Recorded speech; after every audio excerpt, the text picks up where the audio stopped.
محبت به دل آفتابی ای محبت به دست ما کتابی ای محبت به دست ما کتابی ای محبت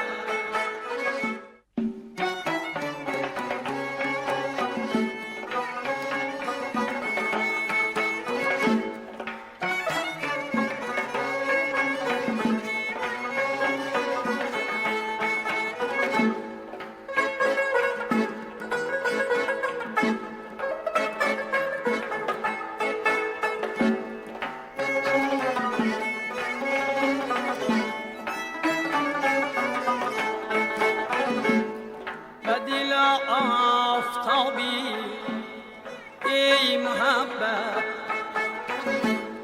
به دل آفتابی ای محبت به دست ما کتابی ای محبت. درود به شما بیننده های عزیز و ارجمند. برنامه نوبتی آفتاب محبت از خانه موزه شیخ کمال خوجندی منظور شما عزیزان می شود.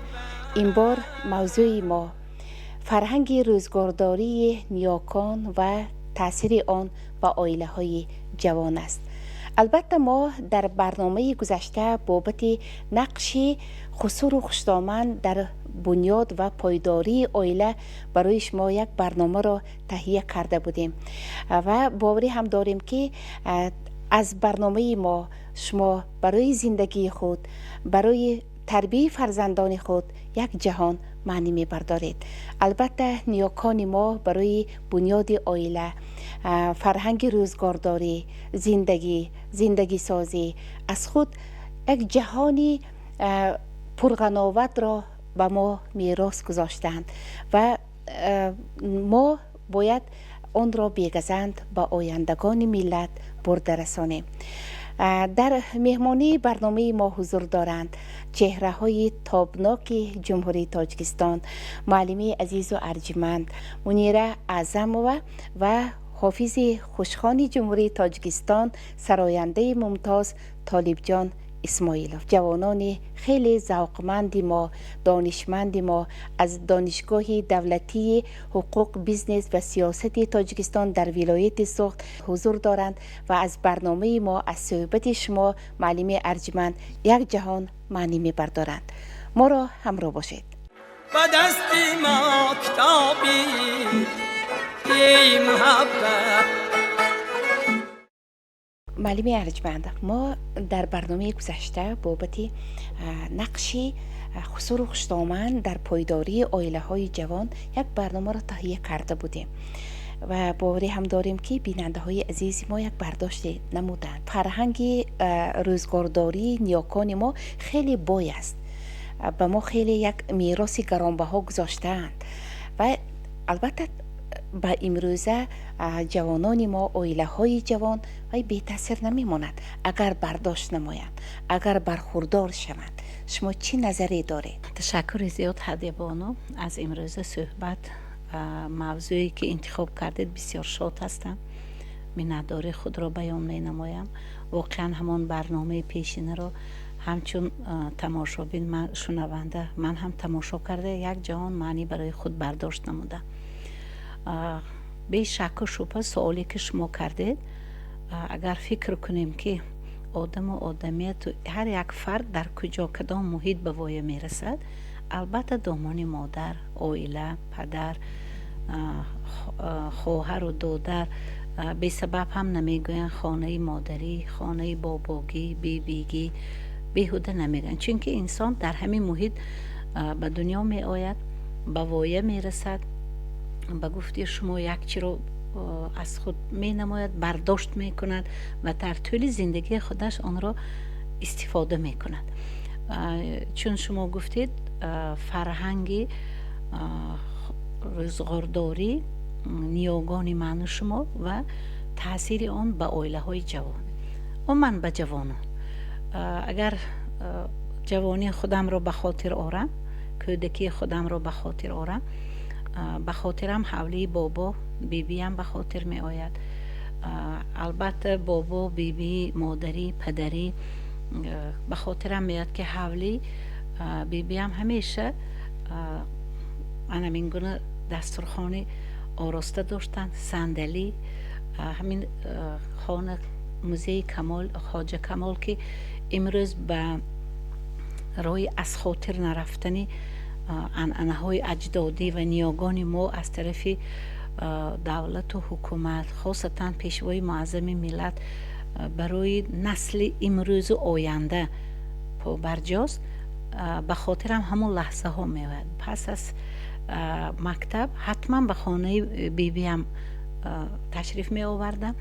به خاطرم می آید که جویبار درخت های میوه دهنده به خانه بیبی هم می دارن. خیلی صندلی به همین گونه آرا داده شده است و حتما خیسته از همین گونه خانه است و از داخل صندوق برای ما جیوان حتما قند و قرص و مویز و چهارمغز و خرمای می دادن.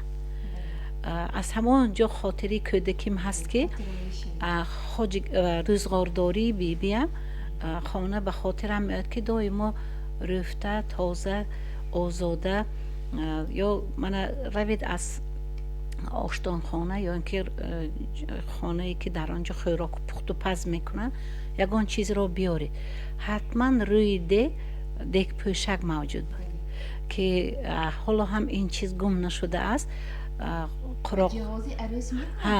قراق دوزی میگفتن و بالای میزی بالای همون دیگ حتما از همین قراق دوزی بالایش پوشیده، بالایش پوشیده.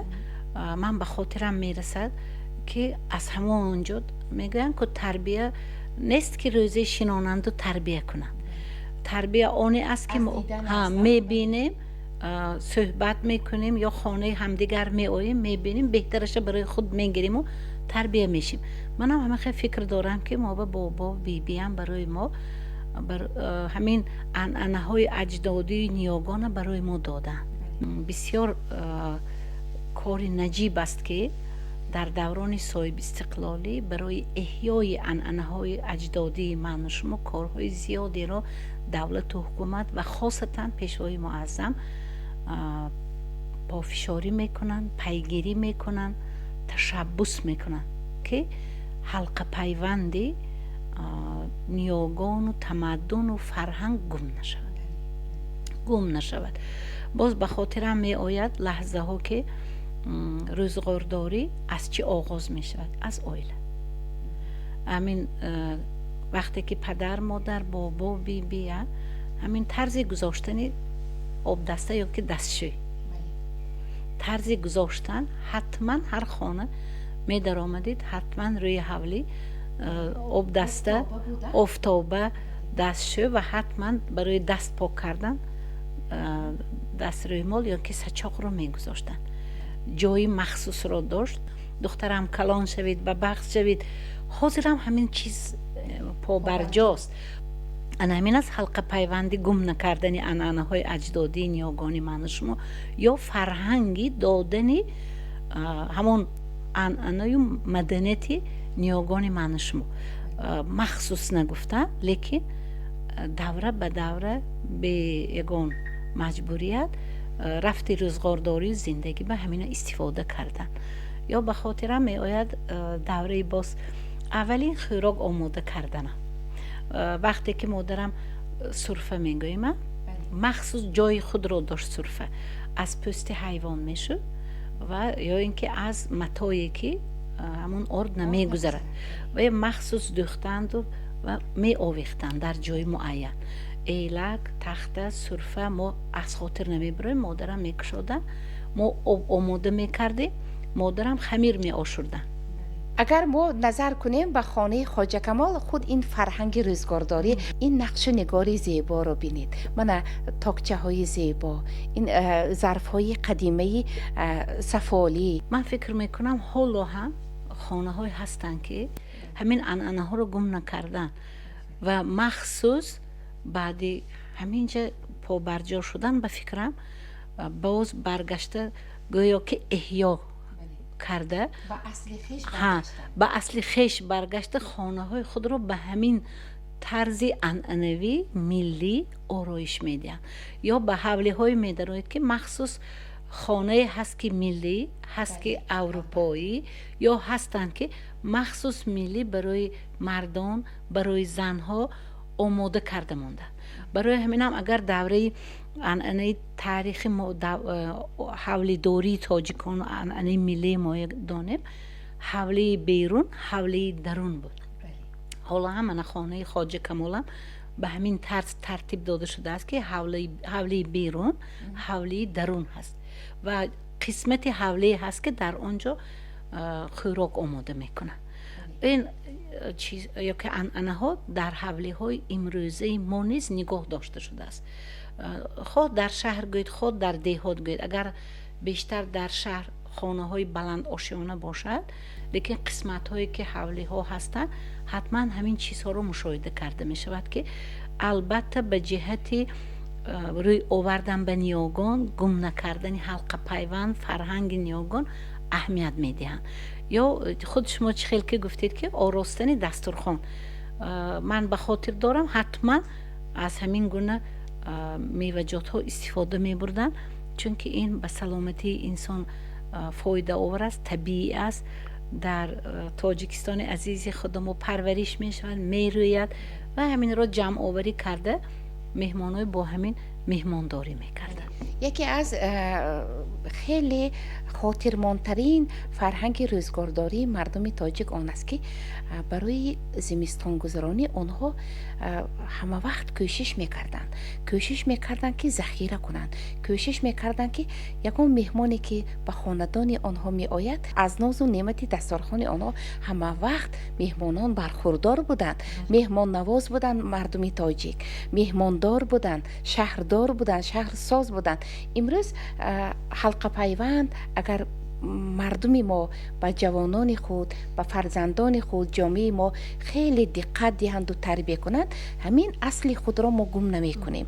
البته فرهنگ روزگارداری جوانان شاید آنها بابا دارند، ماما دارند، یعنی بیبی دارند، از بابایان خود آموختند در خاندانشان. مثلا گیریم برای زمستان گذرانی هیزم میکفانند، در زمستان تر نشود و برای مادرانشان برای خواهرانشان همه چیز را آماده میکنند. باید که گذشته خود را ما همه وقت دانیم، آموزیم و برای آینده خود به کار بریم. همینطور نیست جوانان عزیز؟ خیلی من در خاطر دارم که حوله مادرم میگفتن ما پرتاب زیادتی نداشتیم، چون که شما چه خیلی گفتید آشتان، تنور، آب در دیگ های کلان گرم میکردیم، آشتان به خوراک میپختند، تنور به نان میگفتن روی حوله رفتید خس و کاغذ و دیگر چیزهای آشتان پرتوید.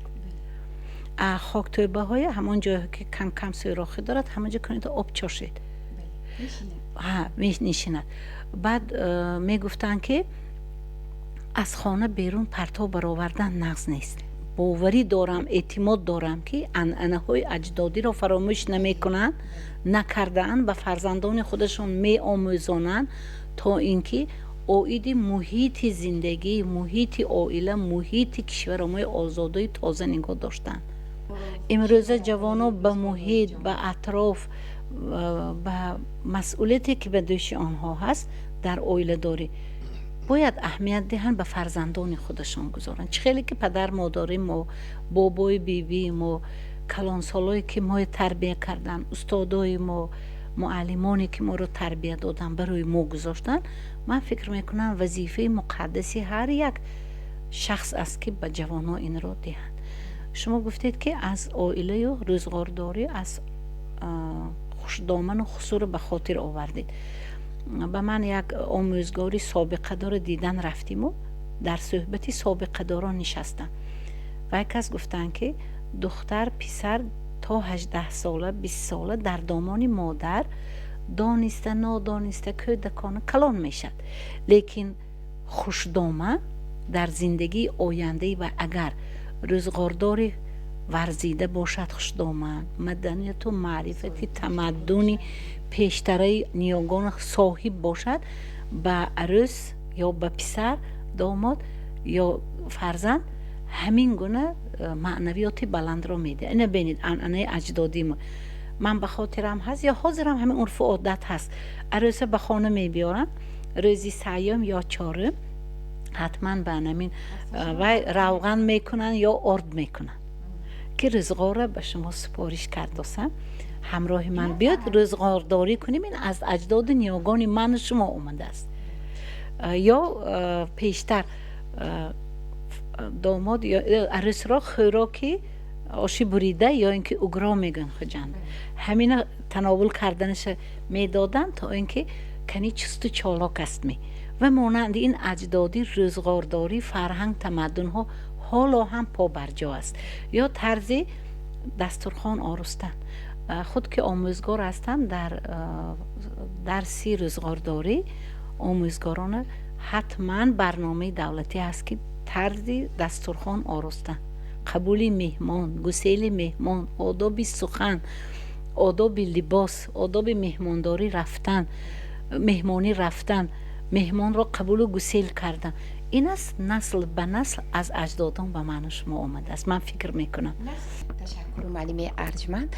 ما که در خانه شیخ کمالی خوجندی حضور داریم، میخواستیم که از ایجادیات شیخ کمال یک ترانه زیبا را بهر بیننده های عزیزی ما ارزانی می داشتید. سر برداری تویم بینگر سر بلندیم، سر برداری تویم بینگر سر بلندیم، ای من سگی تو اف کن این خود پسندیم، ای من سگی تو اف کن این خود پسندیم، دو هندوی دو چشمی تو بر کس غم زد هیچ، من آن نیم از تو برد تیغی هندویم،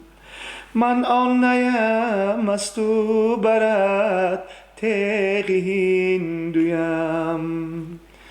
خوش گفت زود با لبی جان بخشی تو شبه، خونی توی چرا منی افتاده بندیم، گفتی بپرسشی تو چی آیم چی آرمت، رحم بیار بر من و بر مستمندیم، از من ببست چشم به هنگام ناز گفت، تارود گفت بیا و ببین چشم بندیم، با لطفی تب مردمی شیراز از کمال، باور نمی کنم که گویم خوجندیم، با لطفی تب مردمی شیراز از کمال، باور نمی کنم که گویم خوجندیم. با دستی ماکتابی ای محبت. اشاره کردید به نقش و نگار ملی یا آرا دادن، یا اگر گریم که همین تاکچه میگویم یا طرز دیوار آرایش دادن و همین ظرف های جا به جا گذاشتن نیست، از اجدادان من شما آمدن. همین برابر این هنری کلالگری، هنری کشیده دوزی، هنری نقاشی، بچه ها با دقت گوش کنید، نقاشی، همین من فکر میکنم اینم وقتی که کودک در همین محیط به وایه میرسد، زیبا پرستی در آنها حتما تربیه مییابد و خلاص. چه ببینید گهواره که در خانه هر کی هست حتما نقش و نگار ملی که دی آرا داده شده است، ما همین کودک چشم ماهی میکشیم که همون زیباگی میبینیم. فرهنگ پرغناوتی نیاکان نیاگان من شما است. به غیر از تحسین گفتن و احسن گفتن و تسخیر شدن به همین هنر و به همون استعداد اجدادان من شما، من فکر میکنم دیگر نمیم. چشم زیبا پرست انسان این گونه زیبایی رو نادیده گرفته نمیتوان. امروز که روند جهانی شوی خیلی تیز و تند رفته ایستاده است، باید که جوانان هوشمند ما دانند که همه وقت هوشیار باشند، همین فرهنگ پرغناوتی ملت خیش را هیچ گاه گم نکرده باشند. همین سخن شما تقویت میبخشم. بینید از حیات ده دوگانه من شهر مسکو رفتن فرزنداشان رو بینید که عنعنه های اجدادی گم نمیشن. اونجا بردن همین کورپچه، من همین گونه کورپه، بالشت، گهواره با واسطه نقلیات فرزنداشون به فرستاده خانشون به طرز ملی است. یا در امریکا زنهایی که در امریکا تاجیکان زندگی میکنن، از رسانه پیگیری کردم، ما تاجیکانی زنهای تاجیکی تاجیکستان بینید ما خانمای چگونه آرا دادیم، نوروز را جشن میگیرن، صدر را جشن میگیرن، خوراک های ملی را دسترخوان و آشی پلو و خوراک های چگویم دیگری آماده کردنش معرفی میکنن با واسطه رسانه. من فکر میکنم جوانا به خوب میشد از همین سخن جهانی شوی گرفتید. یکی از مسئله های جهانی شده این تکنولوژی اطلاعاتی. از همین تکنولوژی اگر تلفن باشد اون رو برای منفعت همین اجدادی من شما پهن کردن اون اگر استفاده بریم، این بهترین چیز است. فرهنگ روزگارداری بابایان ما، مامایان ما خیلی قدیمه و برداشتنی. امروز اگر ما جهان به نظر کنیم، جهانیان میبیان من تاجیکستانی ما به امروز از تمامی گوشه و کناری جمهوری تاجیکستان دیدن میکنن، از جایهای قدیمه، از روزگارداری مادرانی ما، از تا حتی از نان پختن و خوراکهای قدیمه ما آنها دیده هوس میکنن و بسیار میخوان که در تاجیکستان مانند، چون که زندگی ما آفتابی است، روزگاری ما آفتابی است، زیرا که ما تاریخ خیلی قدیمه داریم. همین بینید شما گفتید که میخواهن که در اینجا مانن. من میدونم که خارجی اگر خطا نکنن استرالیایی در ظفرآباد، ناحیه ظفرآباد خواجگی فرمیری تشکیل کرده همینجا ماندن. یا در قسمت جنوبی دوره جنگ روززن با جوان مردی تاجیک دوستداری میکنن، اویله برپا میکنن، فرزندای وای ها امروز در تاجیکستان زندگی میکنن. از نان پزی بینید سیاحی رشد کرده ایستاده، سیاحی اکولوژی هست، دیگر نمودهای سیاحی و مخصوص از خانه های تاجیکان دیدن میکنند. خودشان همین تجربه پختن نان، پختن خوراک اجرا میکنن. اینم بهتری است. یا من به خاطر باز میارم پیشتر همین جویم قسمت همین هست، سبزوات ذخیره میکردن. اگر امروز سردخانه ها باشد همون وقت در حولی یک کنج معین چقوری میکافتن، سبزی به 3 قسم پدرم جدا میکردن، کلان، خورتر، باز خورتر، هم پیش خوراک. بعد اینه سانه میگفتن که اینه نکشایتان، اگر هوا کشد میپوسد، اینش پیش خوراک.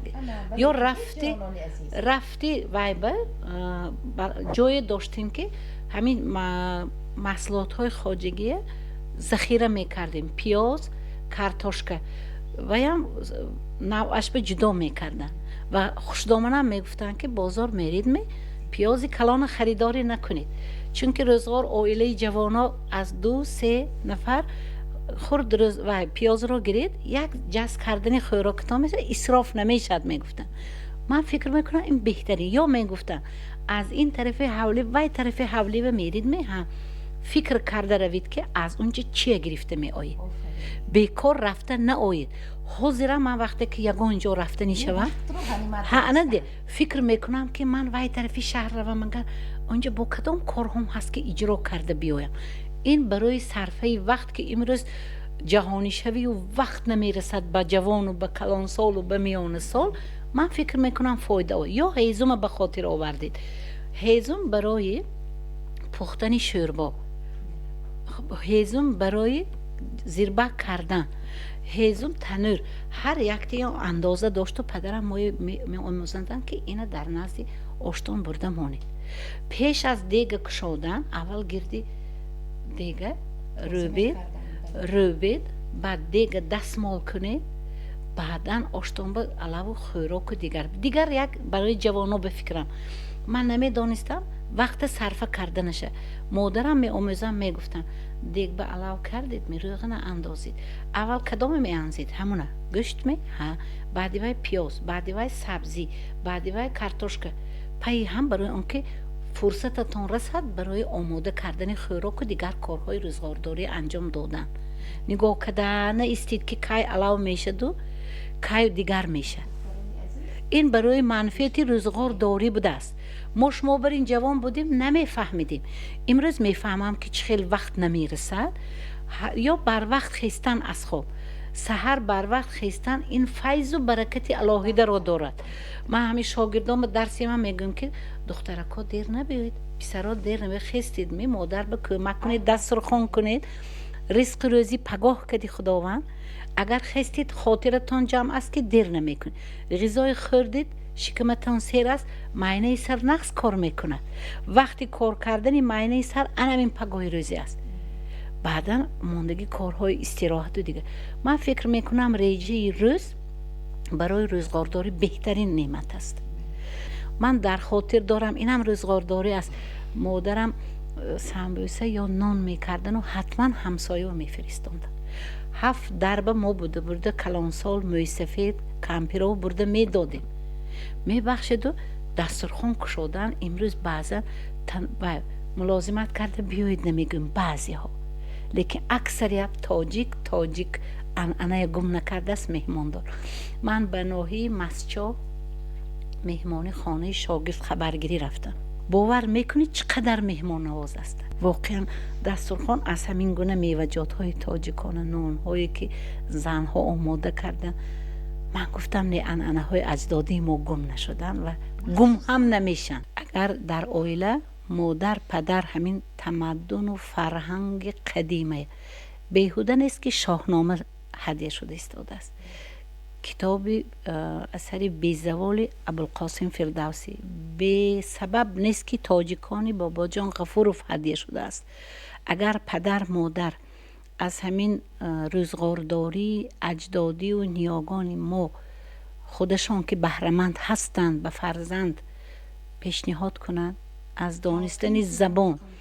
دانستن زبان نابی تاجیکی، عرف و عادت و رسم و آیین های اجدادی ما، اگر دوره انسان نگرید باغچه مربیان بسیار ورزیده ما اگر همین چیزها رو با دست راست خوراک خوردن یا دیگر مسئله های اجدادی، انعنه های اجدادی در مؤسسه تعلیمی، چی درسی تعلیمی مهنت یعنی روزگارداری، چی درسی آدابی عائله داری، فرق نداره کدام فن است. وای فن ریاضیات، فن ریاضیات، روزگارداری از همان طرز تقسیم و درست و حساب کتاب هم باور کنید، یا فن تاریخ یا ادبیات، فرق ندارد کدام است. اگر یک حرفه که به سوی نیاگان و از نیاگان و عرف و عادت و رسم و آیین ملی اجدادی و لباس و دیگر لفظ و یادرس شوند، من باوری دارم که حتما امروز جوانای ما بسیار ذکی و دانا هستند. این را به خود میگیرند و به آیندگان داده میتوانند. فرزندان خود، هم سبقان خود، هم صفان خود، هم سالان خود. این چنین دوامی اگر زندگی دانشگاه، دوره بهترین انسانی، کارگاه از همدیگر بهره میگیریم. یک نفر تاجیک 10 میلیون تاجیک را معرفی کند. یک نفر فرد تواند که فرهنگ و تمدن و قدیمه و انعنه و اجدادی من و شما رو حفظ کرده تواند، با نگفتن با عمل. وقتی که یک نفر تاجیک مثلا گیریم به امریکا سفر میکند یا خوندن میرد یا یکون دولت های مترقی دنیا وای معرف کردی علاقه ملت تاجیک است. از چهره یک نفر تاجیک تمامی مردمی تاجیکانی روی دنیا رو میشناسند. بینید که تمدن اجدادی من شما معرفی فرهنگ ما تا کجا تا سما میرد. من فکر میکنم امروز کارهایی که برای نیاگان ما نگاه داشتن، تمدن ما نگاه داشتن، همین حلقه پیوند گم نشدن، پرزیدنت محترم ما جناب عالی اینقدر معرفی میکنن در یونسکو و در دیگر تشبس ها میکنن، بیهوده نیست. تمنا میکنم که تاجیکستان همه خیلی آسمانی صاف و بی‌غبار و من چگونه انسانی خوشبخت هستم که در همین گونه سرزمین زاده شدم، زندگی کردم، عمر به سر برده ایستادم. جوانای عزیز از اینها بهره گیرن، دوام دهنده نسل امروز باشن، نام و نسب و آبروی اعتبارشان پاس دارن و همین حلقه پیوند گم نکنن. من تشکر میگویم معلم ارجمند برای صحبت های مفید، برای صحبت های برداشتنی که جوانان ذوقمند ما یک جهان از شما برداشت کردن، آموختن در آینده. البته فرهنگ روزگارداری مردم تاجیک اگر ما قرضی هر یک انسان، هر یک شهروندی همین تاجیکستان آن است که فرهنگی اساطیری خود را، فرهنگ قدیمی خود را، فرهنگ بابایان و مامایان خود را گم نکنند، آن را به فرزندانشان آموزانند. همین را میگوین خشتن شناسی. اگر همین گونه هر یک فرد تاجیک باشند، من باوری دارم تاجیکستان امروز گلگل شکوفان است، از اینم بهتری میشه. همین است، دیگر چی نه. تشکر میگم معلم ارجمند برای اینقدر صحبت های ناب و جذاب. اگر ما نظر کنیم به فرهنگ روزگارداری گذشتگان ما، اجدادان ما چقدر پهلوهای زیاد دارد.